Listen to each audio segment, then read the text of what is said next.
anything before we need to bring the jury in? And we are ready for the jury. Actually, Your Honor, I'm sorry to interrupt. You gotta stand up and speak loudly if you want.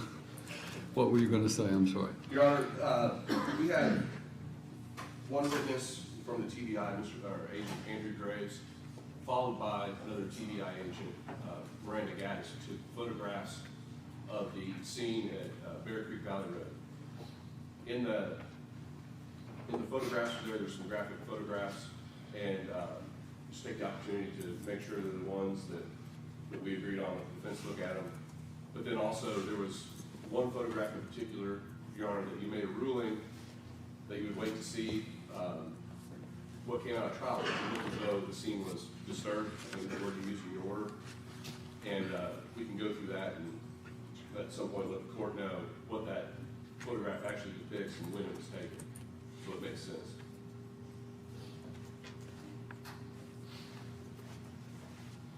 All right. Is it necessary to do that before? Is that the one that's 0296? Give me a second, Your Honor. I'll have to pull up the list. It's the one that, where I denied the defense motion for the, photograph 0296 at this time, and I ruled that the scene in the photograph appeared to be disturbed, but if there's a specific part of the photo in which the state seeks to admit, Yes. the state may crop the photo and make a motion outside the presence of the jury to admit the photograph. That's So, I guess if we want to do that now, we can, but I was trying to save time by not having the jury go back and forth. That's fine. I mean, that would be your next witness after Agent Kennard? After, will it be Agent Graves, then Miranda Gaddis? All right, and how long do you think Agent Graves is going to take? Not long. We're going to, well, let's go ahead and address that then before we bring the jury in, because under those circumstances, I'd rather do it now than to have them come in and then run right back out.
Your Honor, if I may, I'm going to pass this photograph up to you.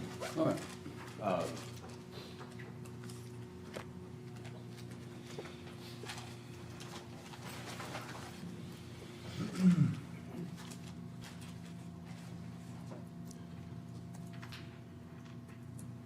All right, is this the original photograph and it's that without any modification? That's correct. All right, and then I had indicated to, what's the purpose in showing this photograph? It is to show the damage that was done to the vehicle once Sergeant Baker had been removed from the vehicle. Is it possible to, and there's a fairly graphic detail, and I think that was the reason that I had some questions. The blood pool that was below the chair and the blood on the, there's already been testimony that there was blood on the door. Correct. What I guess I'm wondering is it possible to demonstrate this photograph without showing the blood in quite so graphic? Yeah, I'm sure there's a way to do it, yes. I guess the question just becomes exactly what do we need to cut out or change? Well, my thought and my ruling is that you could crop the photograph to make, and my reason for doing that was to clearly showing the seat where the burn took place. And if it can be done in black and white, for example, then that would seem to me to be,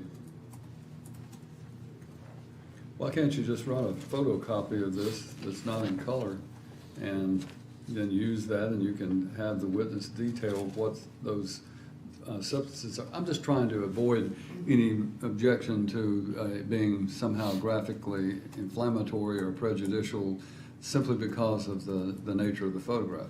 Clearly, I want you to be able to show the evidence and what the scene was at, but try to do it in a balanced nature so that the jury is not, their passions are not inflamed. It seems to me if we can, as I did in one of the other photographs, if you can just run a photocopy of that and be able to make it in black and white, then I think we're good.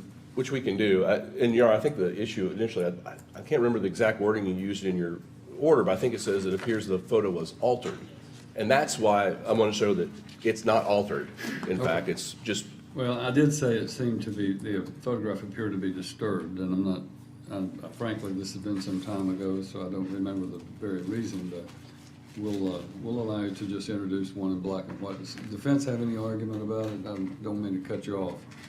Judge, just very, very briefly, I pulled three photographs to present to Your Honor out of that. I think it will tie into this particular photograph, because it may be a cumulative.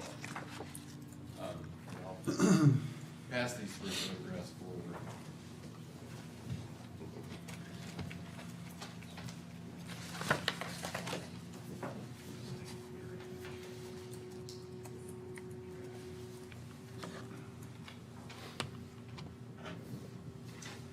Your Honor, in relation to this specific photograph that's at issue before the court right now, I'll pass forward two other photographs that the state and I have reviewed.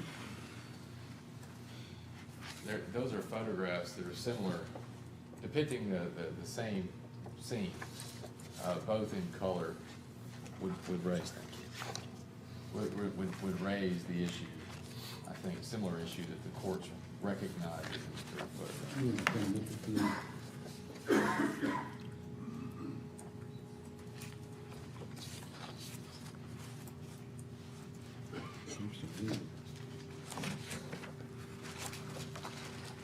This is the one I'm dealing with, but that's more graphic than this.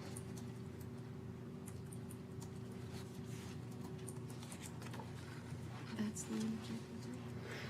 Are you sure this is the one that I was referring to, or is it?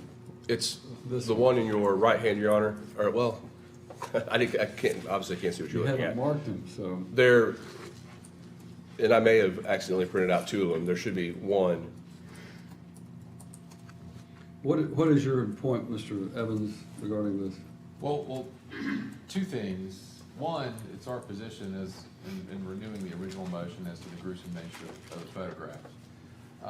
We believe that all three of the photographs that were provided, including the initial one that Your Honor was looking at, that the state had brought to your attention, are all unnecessarily, they're all of a gruesome nature and would be unduly prejudicial. Your Honor had suggested some preventative measures like black and white photographs if the purpose of the photos to show the scene of the burn of the scene because of the blood. In Your Honor, Well, my opinion is, despite what my earlier ruling was, that the simple solution to this is to have black and white photographs substituted for these two in particular. This third one that's here does not strike me as being so offensive in the form, and I think that under those circumstances, better practice would have black and white of all three, but this one I don't find to be too quite as prejudicial and inflammatory as these two. So I think that although they're not numbers, so I can't refer to them by number, they're both photographs of the back seat of the patrol unit, which shows indication of a burn in the seat that is consistent with apparently where Sergeant Baker's body was resting at the time, and it demonstrates, I think, a fact that the state wants to show. By substituting a black and white photograph for those, then under those circumstances, it alleviates some of the concerns I have about the inflammatory nature of it, and therefore it can still be identified as to what those substances are that are shown in the photograph, and I think that would address the issue, so. Yeah, Judge of the state obviously agrees to that. All is your order. Can we have a moment to make the black and white? Yes.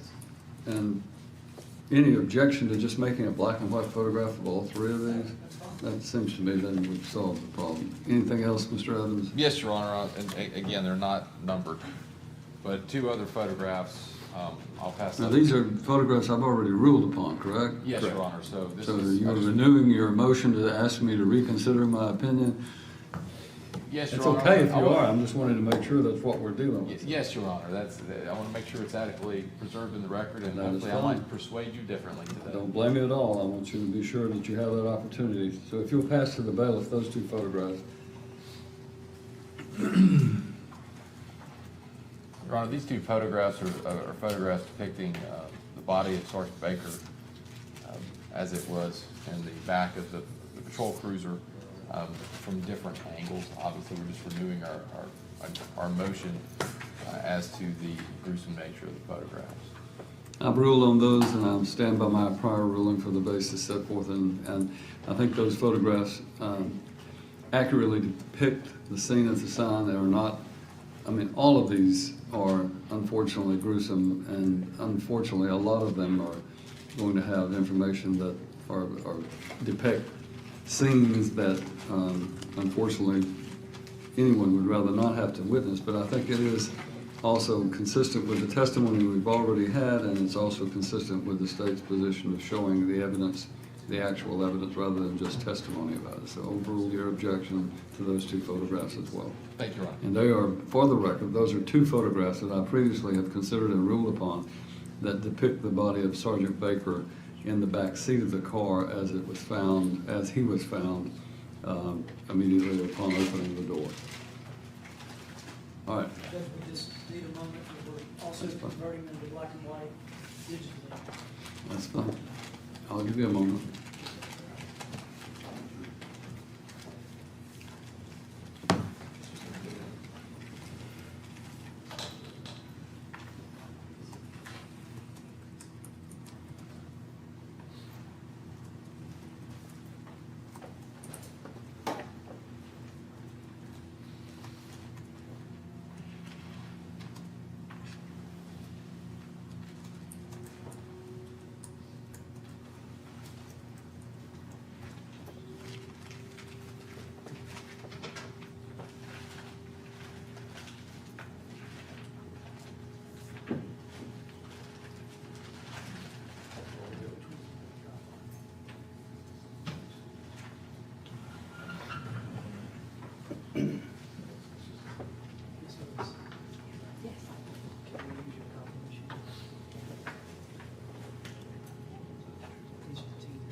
I realize, Agent Kennard, you feel like you're stuck on an elevator somewhere, and we're going to get you out of here as quickly as we can bring the jury in. Not a problem.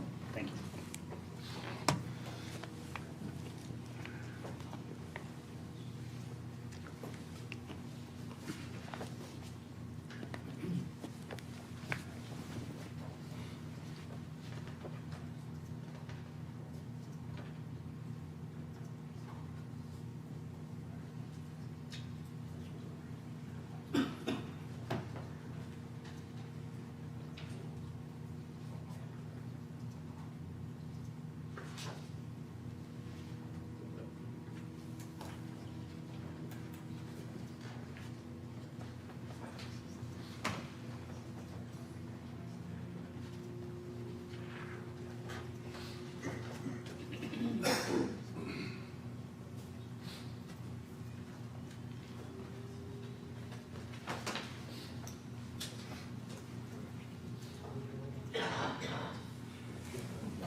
Are we ready? We're waiting on black and white photos.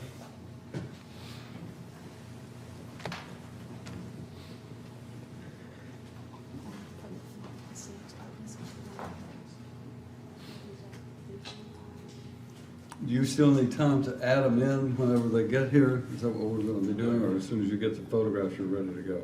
We're ready to go digitally, we just need the paper copies. Well, why don't we go ahead and take up your witness that we have before that one that you're gonna need for those photographs, and that will allow us to, and if we need to pause for a minute before you get those black and white photographs, we can do that. The only issue is that your clerk left to go make the copies. So she's not in here.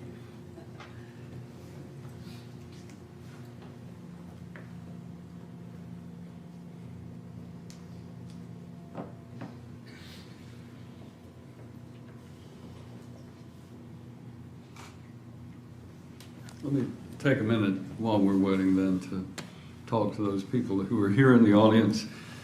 I've looked at these photographs.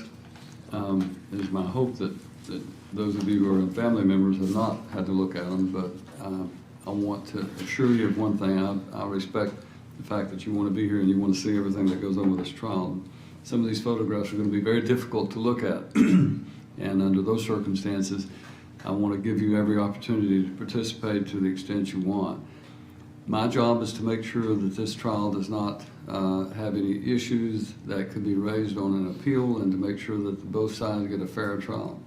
And for that reason, I have to ask if there's going to be anyone who doesn't feel that they can control their emotions for any reason. If you cannot refrain, I'm not saying you can't cry, you can't be upset, but I'm just saying if there's going to be any loud demonstrations, that sometimes happens when someone sees a gruesome photograph of a loved one, understandably, then, you know, now is the time to probably go ahead and you can exit. I think there's a viewing that may be set up. You can view it on one of the live streams or whatever and not be in the courtroom. My only concern is we've got to try to make sure that the jury is not influenced by any sort of outside, only the evidence.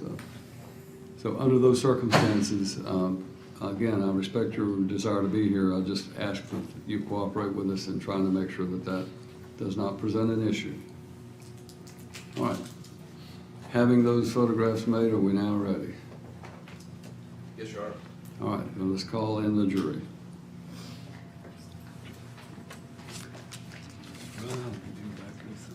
Is this another question?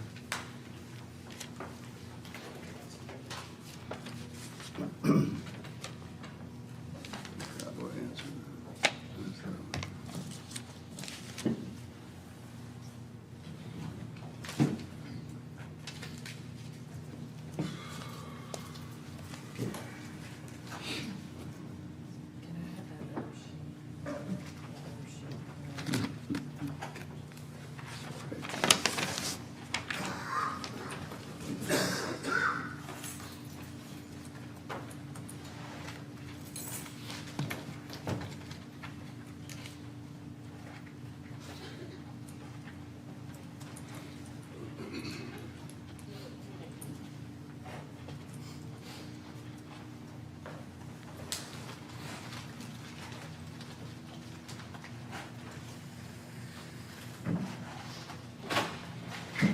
All right, ladies and gentlemen, there was one additional question that was asked by one of you, and I consider that with the lawyers outside of your presence when you were on break. The question was, would the interior door handle on the driver door open the door?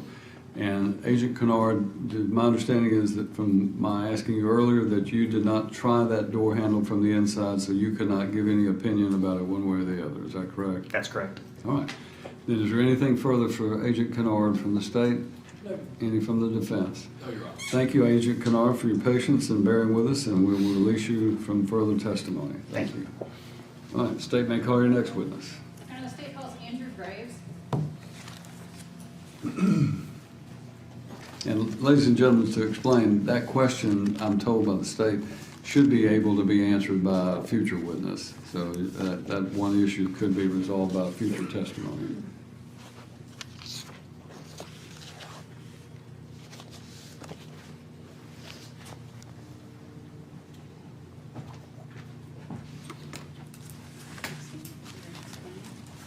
Do you solemnly swear affirm the testimony you give in this case be the truth, the whole truth, nothing but the truth, so help you God. Yes, ma'am, I do. Good morning, Agent. For the record, could you please say your name and spell your last name for the court reporter? Yes, ma'am. Andrew, last name is Graves, G-R-A-V as in Victor, E-S. And Agent Graves, how are you currently employed? I'm employed with the Tennessee Bureau of Investigation. And how long have you been in law enforcement? About 10 and a half years at this point. And were you previously assigned to another agency before the TBI? Yes, ma'am. And where was that? Murfreesboro Police Department. And when did you come on with the TBI? It would be February 2017. Okay. Were you working in a law enforcement capacity on May the 30th, 2018? Yes, ma'am. And were you dispatched to the officer-involved shooting and the death of Sergeant Baker in Dixon County? Yes, ma'am, I was. Could you please give some background information about how you became involved with the case? Sure. I was contacted by one of my supervisors in reference to the officer-involved shooting that occurred in Dixon that day, and was asked to go to the scene along with other agents to help process the scene, as well as attempt to locate the subject that was involved. And when you got out here, what were your on the 30th? What were your main duties?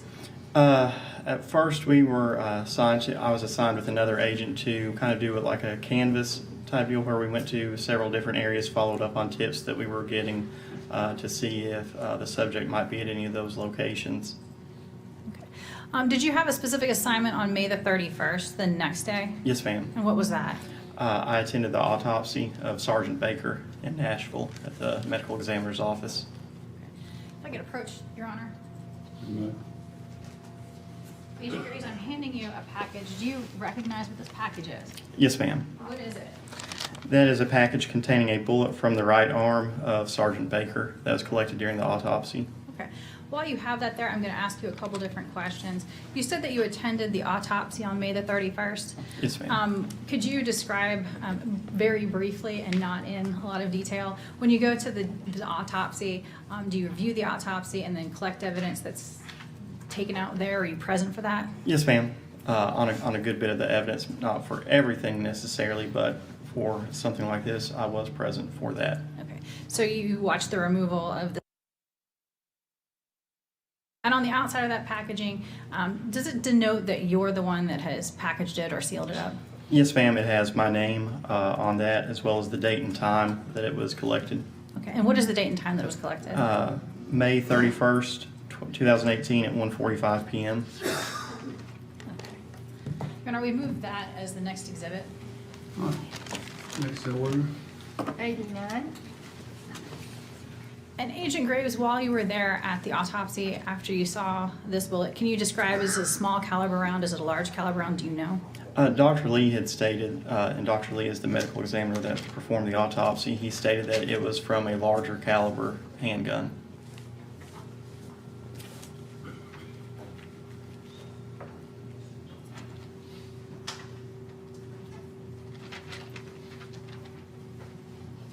Now, Agent Graves, part of your job duties when you get evidence from another officer or an agency, do you all have a property release or receipt form that you fill out? Yes, ma'am, we do. Your Honor, if I could approach again.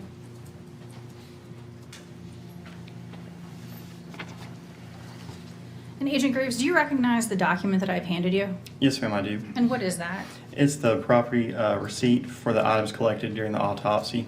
Okay, and I think that we have them up here on the screen. If you would just walk through what this document means and what the items are that are on it. Okay, so this document is something that we do whenever we collect any items or whenever we release any items to individuals or when to departments, things like that. So what you'll see are 17 different items, and those are the items that we collected during the autopsy of Sergeant Baker, including the clothing that was worn, including the bullet that was found in his right arm. So you received these items directly from the medical examiner's office that day That's correct. while you were there. Is number 17 the bullet from the right arm? Yes, ma'am, it is. And can you explain the signatures down on the bottom, the released by, released to? Yes, ma'am. So where there's a number 1, the first line right underneath the 12, you'll see the forensic photographer, Jennifer Mixer. She's at the medical examiner's office, and she would have been the one that released the items listed above to me. And then you'll see my name to the right of her, and that's just me acknowledging that I've accepted that. And then if you look underneath there, you'll see my signature next to the number 2, and that is me releasing those items to our forensic lab in Nashville to Teresa Weston. Now, Agent Graves, I'll ask you a couple questions about, you said when you get these items, you release them to the forensic lab or evidence receiving at TBI. Could you explain that process briefly, or how you turn in evidence and where it goes? Yes, ma'am. So you'll also see next to Teresa Weston's signature where it has a 1 and then a 3 through 10. So when we take things to the main headquarters in Nashville at TBI, we have, it's all in evidence receiving, but there we have the forensic lab where things will go to get tested, examined, and then you have an evidence vault where we can store things that aren't necessarily needing to be tested, but they need to be secured. So you'll see that she collected number 1 and then 3 through 10, which would have been just submitted to the evidence vault for safekeeping until, testing might need to be arranged for those items and whatnot. And then you'll see on the second page 15 only, which that was something else that was stored in the vault. And if you look at number 16 and 17, those were items that were submitted to the lab for forensic testing that day. The other items, such as the white metal ring and like the badge nameplate, and where you'll see the metal pendant and metal DCSO pendants on their property receipt, those were released to Special Agent in Charge Joe Craig from me, and those were released to him that day and then transferred over to Sheriff Bledsoe. But in essence, these are all the items that you received from the medical examiner's office, and they were placed into TBI custody and either went for forensic testing or into the vault. That's correct. Okay. Your Honor, we would move this document as the next exhibit. All right, be marked to the next in order. Thank you. Pass the witness, Your Honor. No questions. Thank you, Agent. You are released and you may go about your business. Thank you, sir. State may call your next witness. Your Honor, state we call Agent Miranda Gaddis.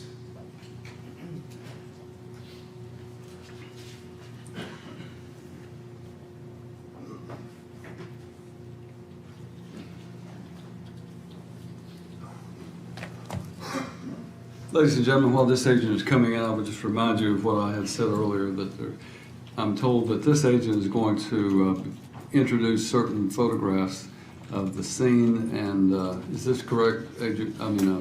General Wyatt? Yes. All right. So come on up, Agent. I'm sorry. You can walk through me while I'm talking.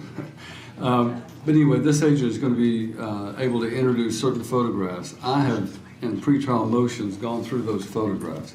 As I indicated to you, my job is to make a balancing act of what is appropriate and what's not appropriate so that the things are not so offensive as to create an issue. So some of these photographs you're going to see may be in black and white and others in color, and that is because of my instructions. There's nothing that the state's trying, or the defense is trying to hold from you. It's my decision alone. So just prepare yourself for the fact that some of these photographs may be fairly gruesome. So. All right, thank you, Agent. I'm sorry. Do you solemnly swear or affirm the testimony you give in this case be the truth, the whole truth, nothing but the truth, so help you God? Yes, ma'am, I do.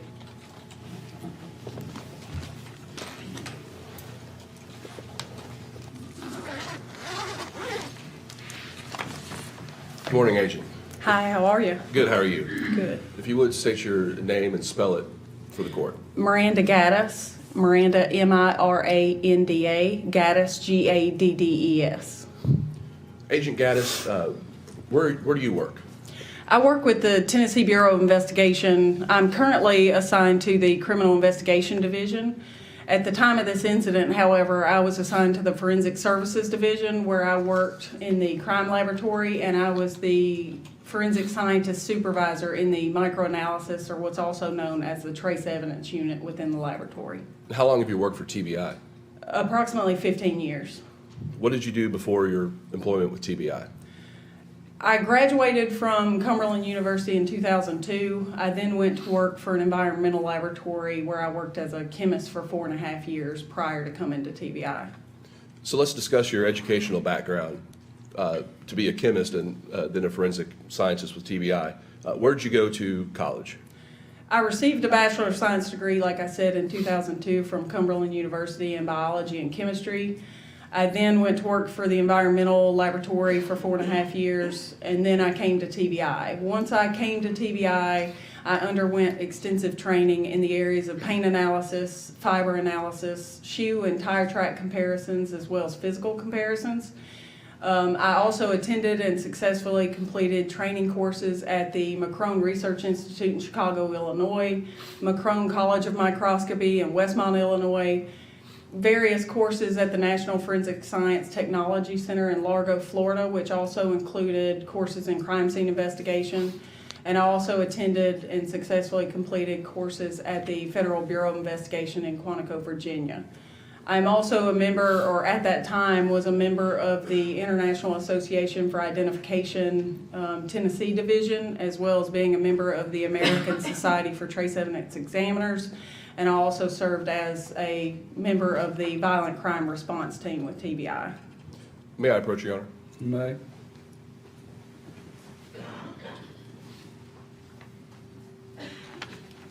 Agent Gaddis, do you recognize that document? Yes, sir, I do. And what is that document? This appears to be a copy of my CV with all of my training listed. Is that up to date as of today or close to it? Yes, sir, it is. Your Honor, I ask that that be made the next exhibit. Mark it as the next exhibit in order. 91. And Your Honor, the state would tender Agent Gaddis as an expert. All right. Any objections? Ladies and gentlemen, this agent will be classified as an expert witness. At the conclusion of this trial, I'll give you some further instructions on how you can consider expert testimony, but just understand that she, based on her qualifications and experience, is considered by the court to be an expert in her field. And would you state the field of your expertise just one more time so that we can be clear? It has been everything from trace evidence, microanalysis. Sometimes it's specific to crime scenes. It's kind of depends on what I'm here to testify to, but microanalysis covers the majority of it. Thank you. All right, Agent Gaddis, we're going to focus today on your work with the Violent Crime Response Team. If you would, in general, describe for the jury what we know as the VCRT does. The Violent Crime Response Team, the main goal of the team is to locate, document, and collect evidence while on crime scenes. So in the laboratory, it's made up of various members. So there would be a member such as myself from the microanalysis unit. So my goal is going to be to look for evidence from my microanalysis unit because I work with that evidence every day. We would also have a latent print examiner come, and they're going to be looking for latent print evidence. There will be a DNA or serologist examiner that's out there, and they're going to be looking for bodily fluids and things like that, such as blood, saliva, semen, those sort of things. Then we're going to have a firearms examiner, and they're present to specifically collect firearms evidence if that's present on a scene. We have a documentation person, and their whole purpose is to document the crime scene. So that's going to include sketching the scene. They're also going to document where evidence is found and measure that evidence in and document those measurements, that sort of thing. We also have a team leader that's present. So the team leader is going to act as a liaison between the team and the criminal investigator. So if the criminal investigator comes upon important things that the team needs to know while processing the team, then that team leader will relay that information and vice versa. So if the team finds things on a crime scene that are important for the investigator, then the team leader will relay that information. So those are the basic members that come out. They typically come from the units that they work in, and so we obviously kind of specialize in areas. We're taught how to collect everything on a scene, but we specialize in our own areas for the most part. Now, I think earlier you stated that you were a team leader for VCRT. Is that correct? Yes, sir, I did serve as a team leader. How long did you serve as a team leader? I'm not sure about that. I would say probably at least 5 to 7 years on and off as a team leader. And how does an agent become a team leader? Now they have interviews. At the time, it was just experience of going on enough scenes. And during my tenure, I probably worked 150 crime scenes, so I just had experience and knowledge in processing scenes. Can you give the jury an idea of what type of crime scenes you've investigated as a team leader?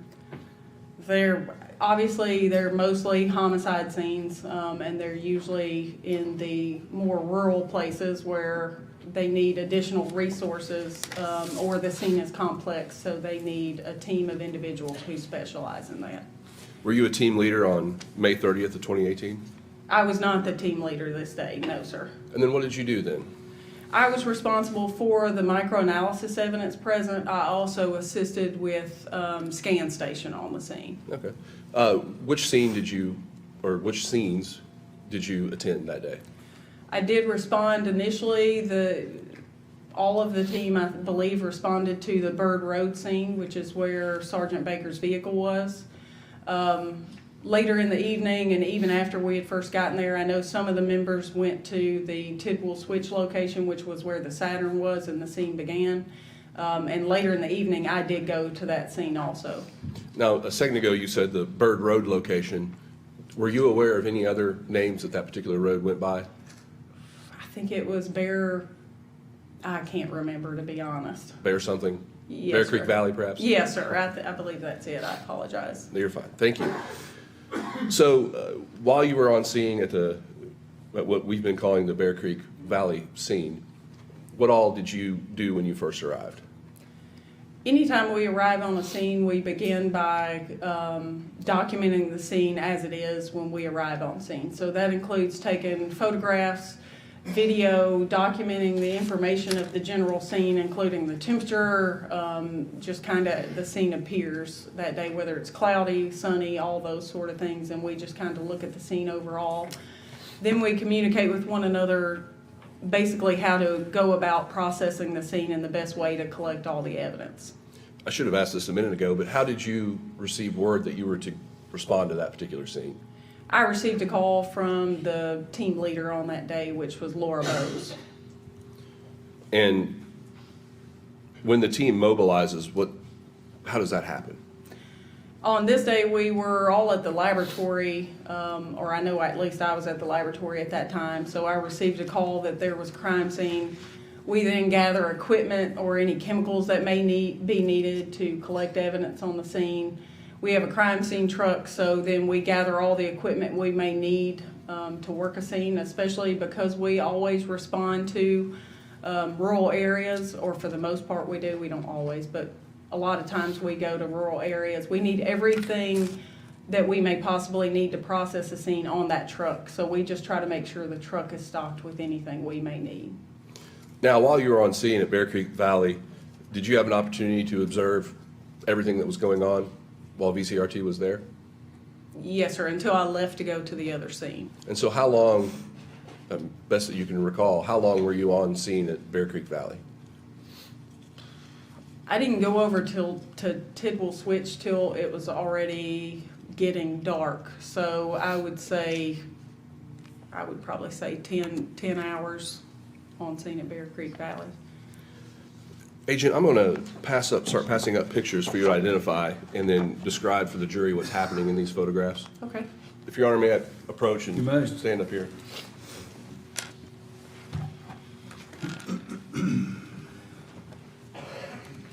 All right. Hand you this photograph, and if you can, describe what it is. This is just, so I guess a general overall of the scene coming in from Bear Creek Valley. When we came in, you would turn left off the road and go down a hill into obviously high grass.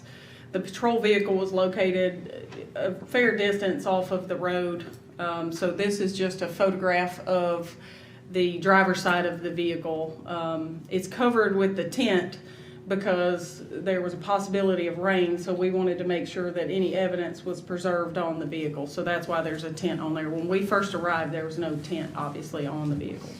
Agent, if you could, describe what you see some of the agents in the photograph doing.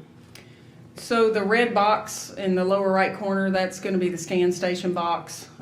We were setting up, if you notice where the three individuals, and I'm actually standing there too, that apparatus that's on a tripod, that is the scan station. The scan station is used on scenes as another documentation tool. So it uses a laser to essentially map a crime scene. And so that's what we were doing in this, was setting that up. We typically do that when the scene begins, just to document the scene as we arrived. So that's what the team is doing at that point in time. Your Honor, asked that this photograph be made exhibit All 92. right, mark it as the next exhibit. Agent Gaddis, if you'll hand it to the clerk, please. If you would, tell us about this photograph. This is another photograph, but this is from the back side of the vehicle down the hill a little bit. As you can see past the front of the patrol car, you can see right there. But this is just the back side of the vehicle. Again, team members are just talking to one another, and the same thing with the scanner, but just gathering and talking about how the scene's going to be processed. Now, Agent, in the last two photographs, we noticed that the rear driver's side door is open on the vehicle. Was that door open when your team arrived? Yes, sir, it was. You are asked that this be made the next exhibit. Actually, is that the same photograph on the screen that you're looking at in your hand? Yes, sir, it is. Ask that be Mark- made exhibit 93. Mark it as the exhibit. Agent, here's another photograph. This is just a photograph of the front of the patrol vehicle as it was found. Obviously, the car number is 500. You can tell by the front brush guard in that area that there's grass and debris caught in there that appears to be as it came through the field and parked there.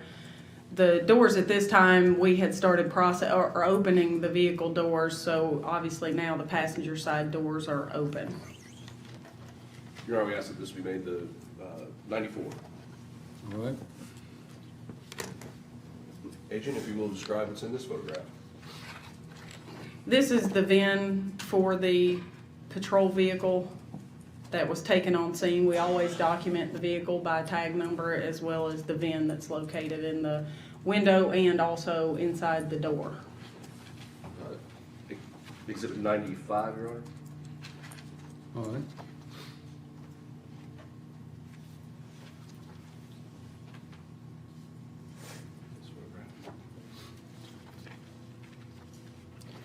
This depicts the, I'm sorry, I cut you off. What do you see in this particular picture? This depicts the front driver's side window. If you look around the edge of the window, you can see that the glass is broken. When we arrived on scene, the glass was broken in that front driver's side area. And other than that, it's just an overall photograph to document the fact that the window was broken. Make that exhibit 96, please.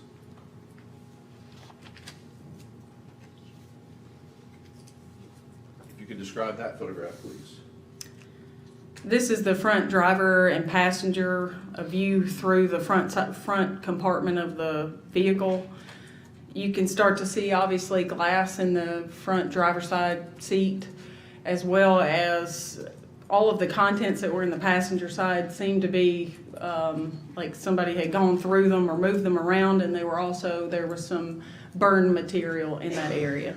Agent, could you describe what's sitting vertical between the two front seats?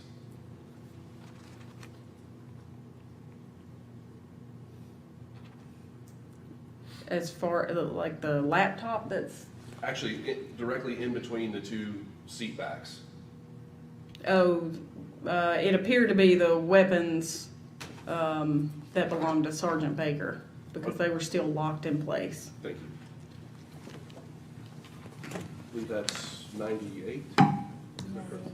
97, thank you. This one. This is a picture of the rear driver's side door open just from the outside to document. So when we take photographs, we really take hundreds and hundreds of photographs on the scene. So this is just to document the outside of the door. That will be exhibit 98. Next photograph.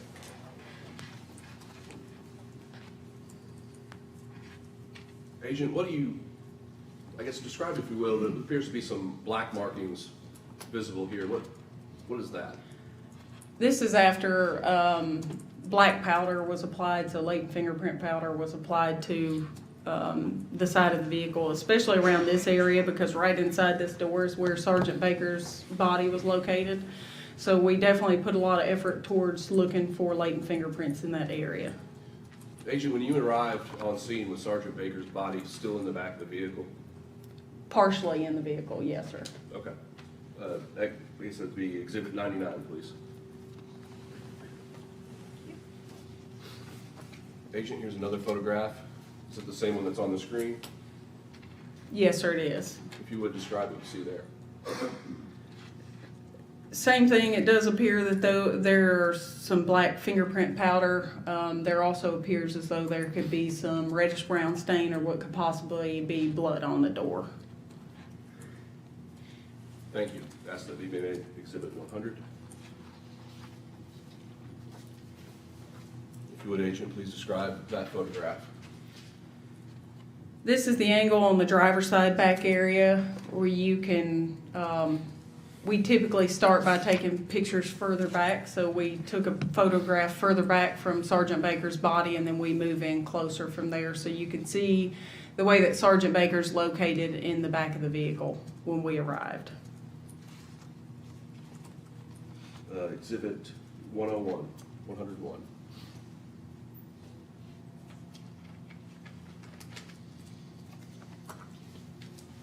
And the next photograph. This is just a different angle of the same thing. You can start to see on Sergeant Baker's right hip, you can start to see an area that has flesh showing where part of his pants were burned in that location. So it's just a different photograph to show the inside of the door and how he's laying inside the vehicle. Thank you. Mr. Etheridge, if you can hold on one second on that one. That would be Exhibit 102. Thank you, Agent. Pass that on to the clerk. Now, before we put this picture up, I want you to describe it because it's rather graphic, and then we'll put it up after you've described it. It's a closer up photograph of Sergeant Baker in the back of the vehicle. It looked as though upon coming upon him and taking photographs, part of his pants were burned away, and like I said, you could see flesh. Part of the top part of his shirt was also burned, and there's flesh showing, and the skin started to burn. And then the duty belt had some charred area or burned area on it also. Also in the back seat, we could see a lot of blood down on the floorboard around where he is. And so this is just the position he was laying as we get closer to move into the vehicle. And Mr. Etheridge, if you would, please.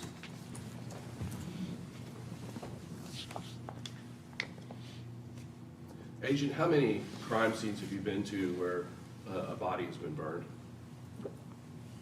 I would say several, maybe about 10, if I had to guess. Is Sergeant Baker's body consistent with what you've seen in the past?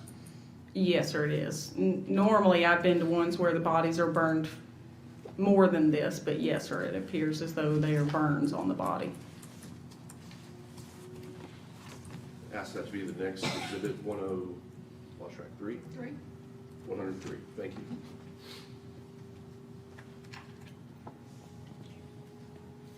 Thank you.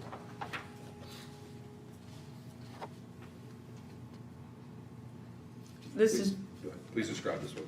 This is just a photograph of the rear passenger door, starting to look inside the door, as well as evidence that was collected from the rear passenger seat and floor. This is the same photograph we're looking on the screen? Yes, sir, it is. Thank you. We'll pass that to the clerk. Exhibit 104, please.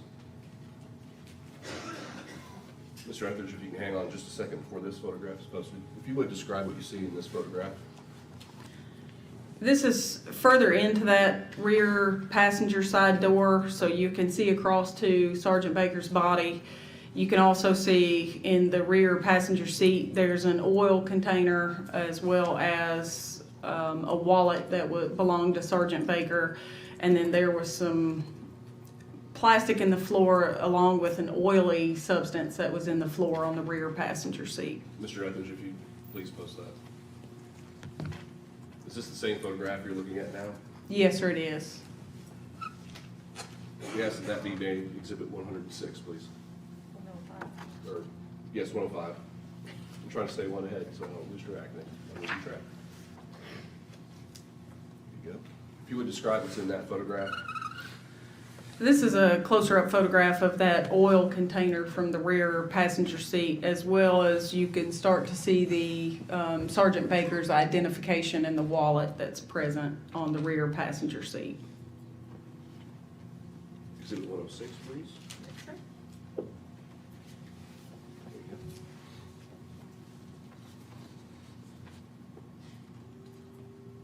Please describe that one. This is just a close-up of the Sergeant Baker's wallet that was on that rear seat and the location that that was found. Thank you. Exhibit 107. Agent, if you'll identify that picture, please.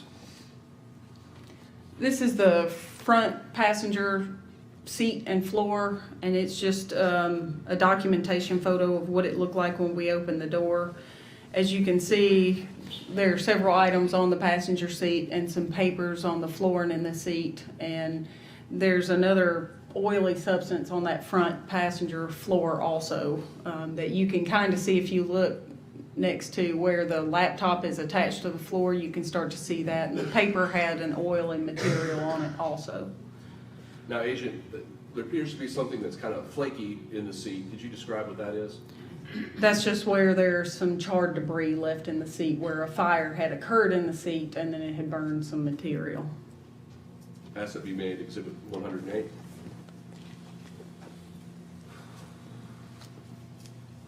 Agent, here's another photograph for you.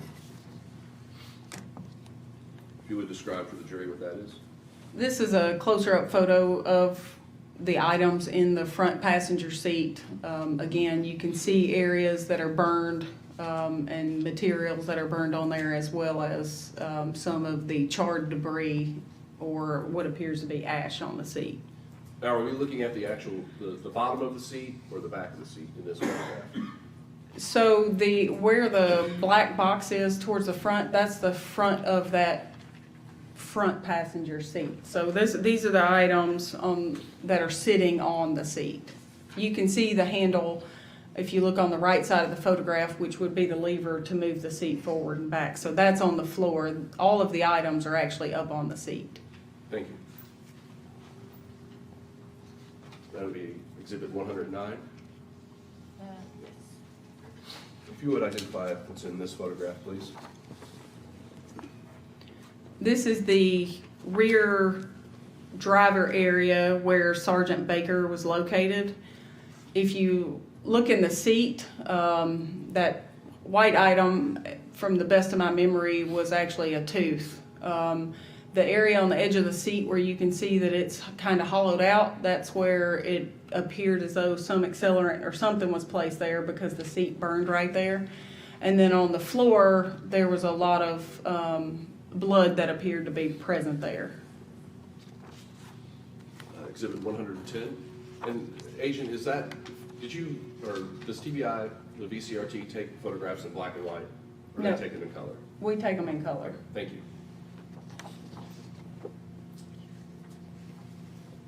This photograph?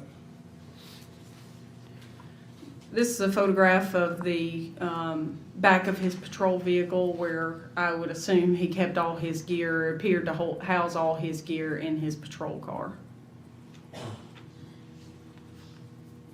111, please.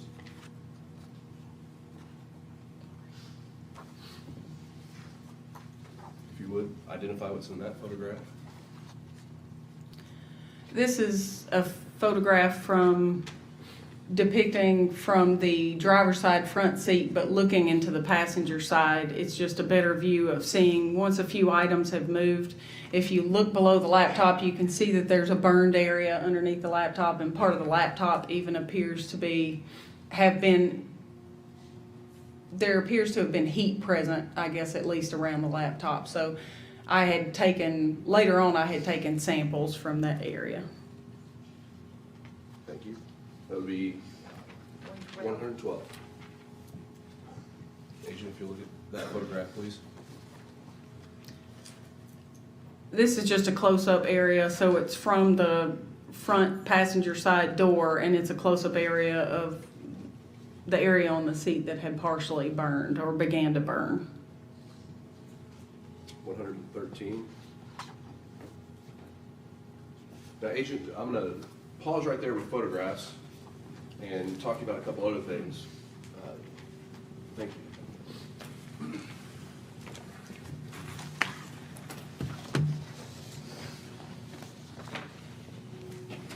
Now, were each of those photographs taken on scene at Bear Creek Valley?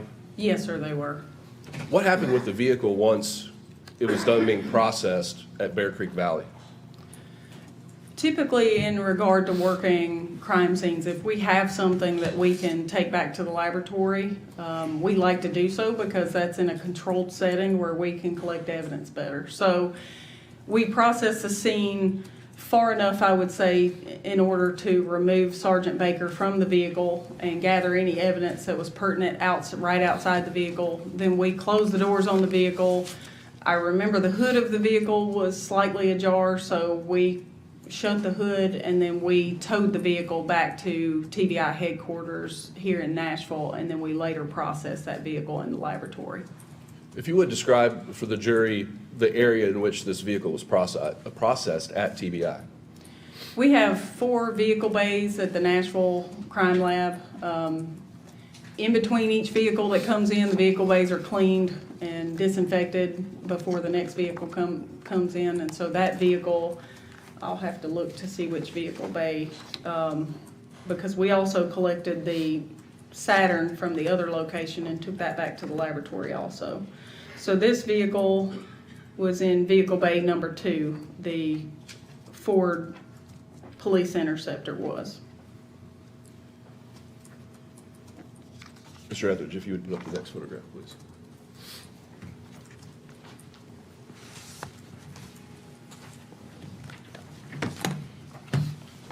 Agent, if you would describe what's in this photograph.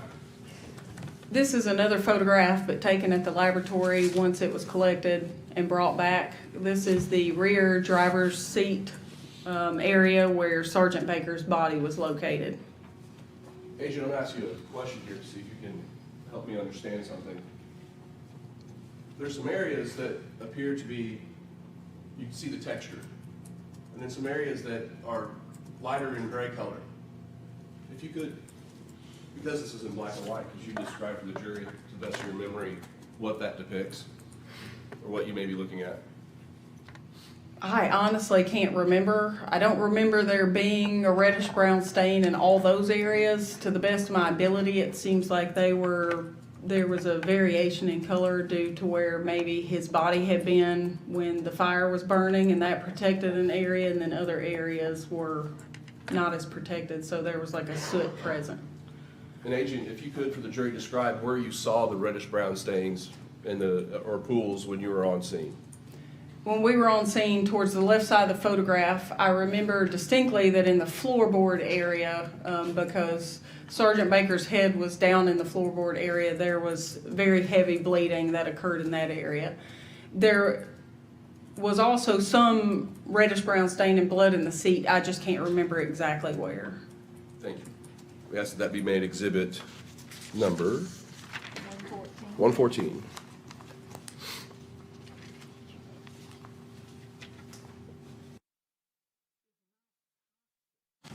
Now, a moment ago, Agent, you discussed that when the vehicle was on Bear Creek Valley, the hood of the engine compartment was ajar. Yes, Is sir, that it correct? was. Did you shut that, or did somebody on your team shut the hood before it was towed? I believe it was another team member. I know I did not. Did you then view the engine compartment area of Cruiser 500 in the TBI lab? Yes, sir, I did on a later date.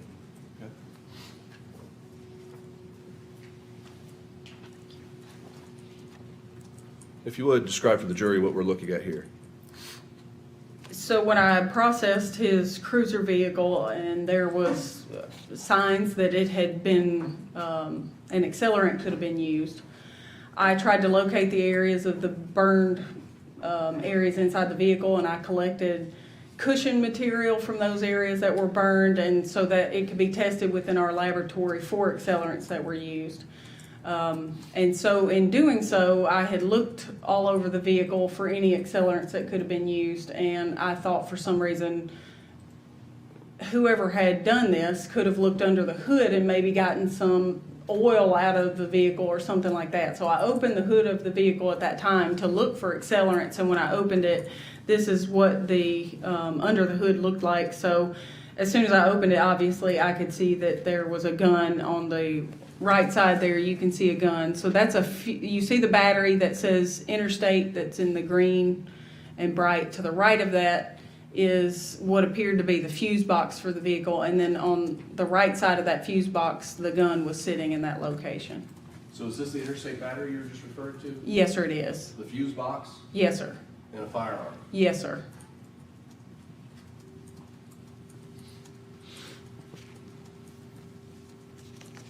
And I also did note that this is the way that it was when I opened the hood. So where the Interstate battery is, that black plastic that's sitting in front of it looked to be the cover that went on the fuse box cover. So I don't know if that was removed during that time, but it was already off of the fuse box when I opened the hood to the car. Would there be any reason for VCRT to mess with a fuse box hood or anything, typically in a crime scene? No, sir, we did not do anything with that fuse box on scene. So, just to be clear, the covers you're talking about, is that it right here? Yes, sir, it is. Ask that that be made Exhibit 115.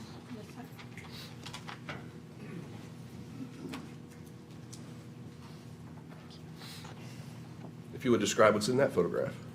This is a close-up photograph of the gun as it sits in the location where it was found. And you can see the serial number as well as the fact that it's a Glock pistol with a flashlight.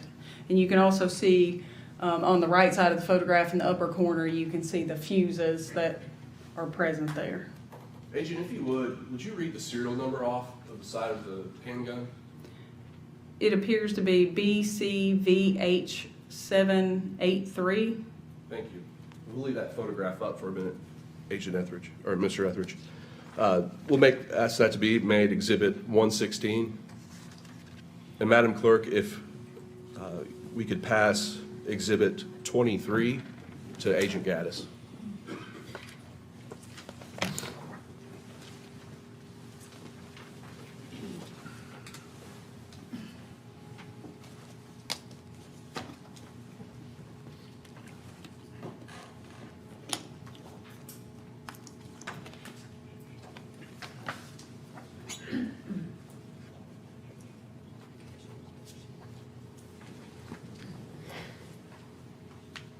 Agent Gaddis, this is a document that's been previously admitted as Exhibit 23. What is the title of the document? It says Weapons Qualification Record. Kind of to the upper right portion of that document, is there a serial number listed on that? Yes, sir, there is. What is that serial number? It reads BCVH783. Is that the same serial number that's in the photograph? Yes, sir, it is. Thank you. You can pass that back to the clerk. And Madam Clerk, did I move this photograph 116 in? Thank you.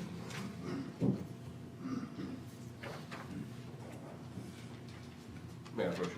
You may. Agent, if you would, describe for the jury what's in that can. You don't necessarily need to open it up, but I'd like to discuss what it is. As I described before, when the vehicle came back to the laboratory, I collected charred debris or burned debris from that vehicle. So this is one of the samples I took. This is the debris from the burned area of the front passenger seat. And I can tell, obviously I've documented what the evidence is. It also has the laboratory case number and the date and time that I collected it, and the fact that it was collected from the 2016 Ford Explorer. Your Honor, we ask that be made the next exhibit. Mark it as the next in order. 117. And it's also placed into a paint can just to make sure that no compounds that may evaporate over time go away. So that's why we collect the evidence in a paint can, because it's airtight and sealed. Thank you.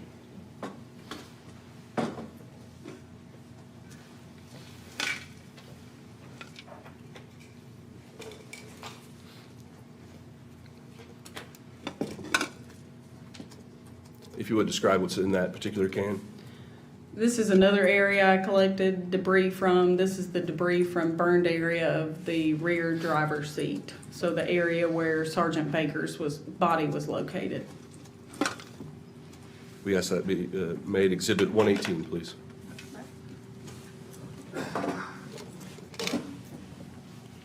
And finally, this one.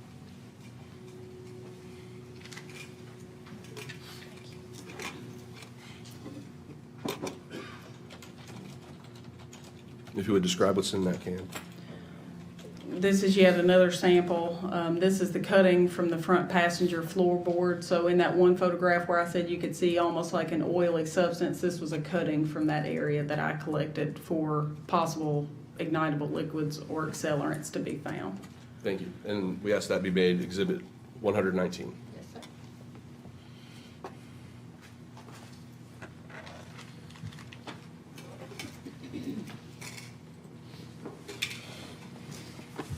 Agent Gaddis, I believe the clerk may have some gloves behind if there's not any at the desk.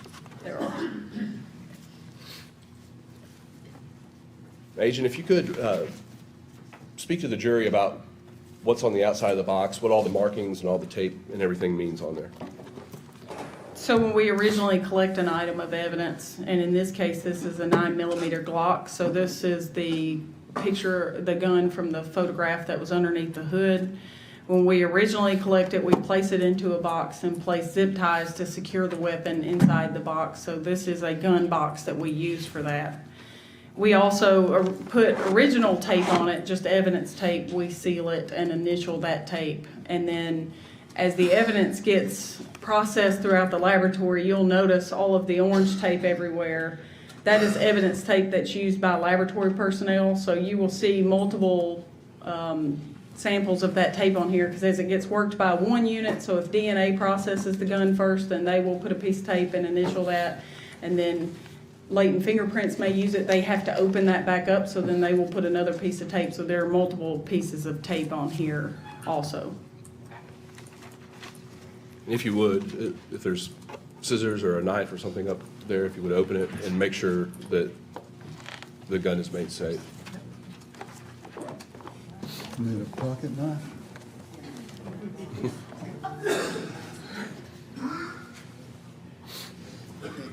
Any true Southern man is always going to have a pocket knife.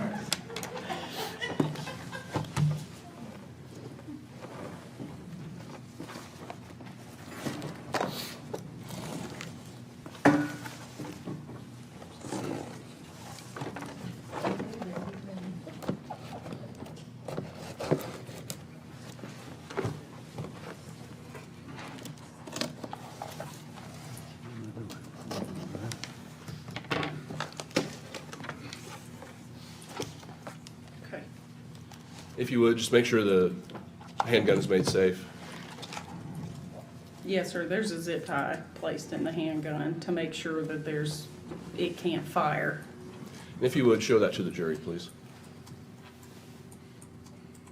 And if you would, read the serial number off of the firearm.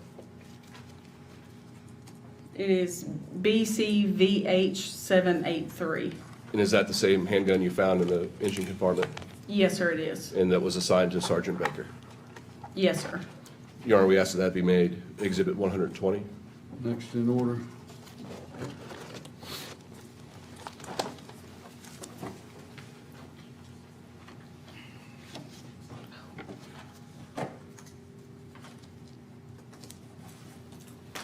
Now, Agent Gaddis, earlier you spoke about initially being at Bear Creek Valley scene and then going to the scene at Sam Vineyard and Tidwell Switch Roads. Yes, sir. Did you collect anything while you were at Sam Vineyard and Tidwell Switch? No, sir, really only at that scene, I just did the scan station, so I scanned that part of the scene in that location. Okay. One moment, please, Your Honor.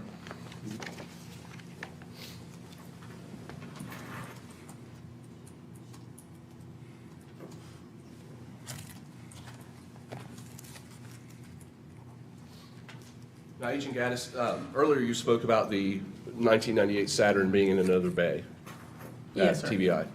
While it was there, did you take any samples or document anything on that particular vehicle at that location?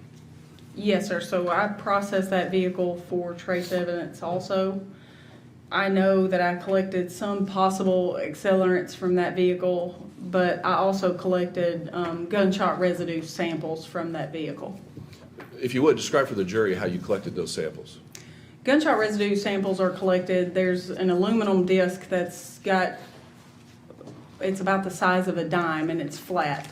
We place an adhesive strip on the end of that flat tab, and then we just basically touch the surface, lightly touch the surface inside the vehicle. So any gunshot residue particles that are located inside that vehicle, so when a firearm gets discharged, those particles disperse within the vehicle, that adhesive material will collect those gunshot residue particles, and so that's the way that we collect those. So I collected 11 stubs, and then I also collected clothing that was on top, located on top of a pile of stuff in the back seat, and that's just because if gunshot residue were in that vehicle, it would be on the top clothing items, and so I collected those for possible testing also. If you would, so you collected 11 scrubs, is that correct? Yes, sir. Where in the vehicle did you collect them from, if you can remember? I have it in my notes here. So I collected one from the driver's seat, one from the driver's door, one from the driver's headliner area, so above the head, one from the steering wheel, one from the driver's side dash area, one from the passenger seat, one from the passenger door, one from the passenger dash area, one from the passenger headliner, one from the center console, and one from the rear passenger door.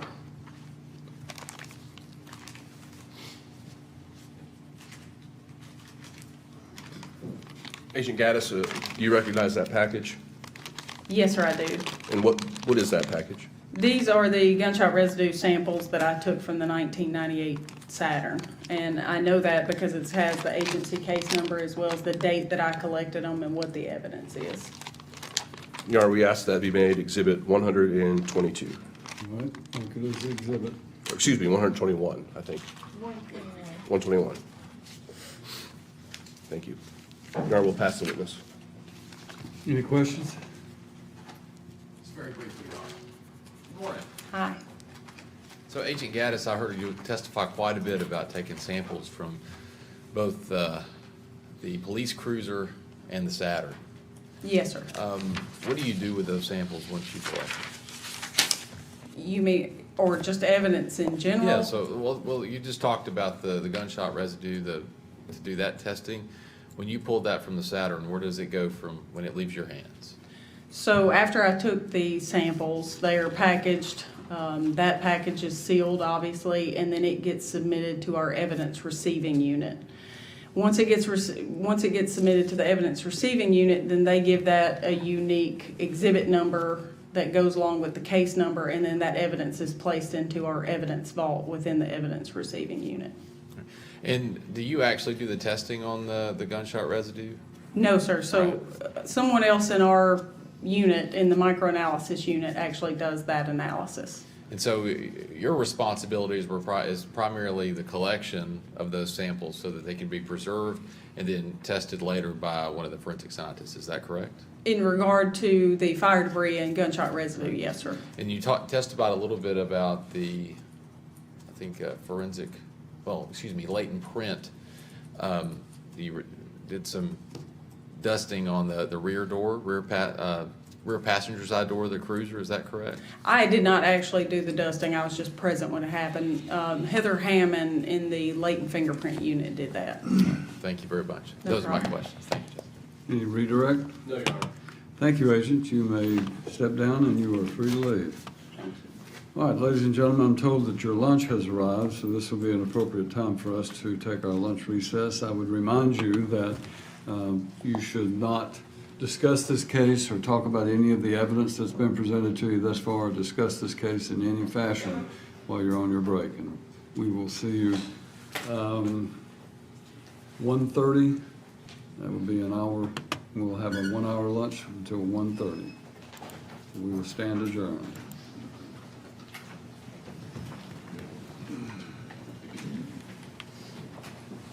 All rise. Can I get that feedback here?